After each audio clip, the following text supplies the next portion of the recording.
नमस्कार मु प्रिया आपण मैंने जानते आगक आसूची आमर सरस्वती पूजा ये सरस्वती पूजार कथा कहले आग आमर मनरे आसे स्कूल दिन गुड़िकर कथा से समय सहपाठी मान मिसिकी चांदा कलेक्शन करवा शिक्षक मान सहित मिसिकी पूजार आयोजन करवा ये सब स्मृति गुड़ाक मन पकड़े केते सुंदर आउ बहुत खुशी भी लगे। मोर तो बहुत खुशी लगे आपण मानकर भी मत आशा करुच्ची बहुत खुशी लगुव मन पकईदेले से समय यहाँ गोटे पूजा नाला यहाँ गोटे बहुत बड़ उत्सव थिला से स्मृति को आउ थे मन पकईदेवाईका हैदराबाद थी उत्कल यूथ एसोसिएशन एक बड़ आकार रे सरस्वती पूजा आयोजन करने को जाऊँगी जोटा कि आसंता फेब्रुआरी 2 तारिख मणिकोंडाटे अनुष्ठित होब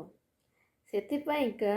हैदराबाद थिबा समस्त प्रवासी ओडिया भाई और भौणी मानू अनुरोध जे यही पूजारे सहयोगर हाथ बढ़ातु और पूजा को सफल करंतु। जय मां सारा।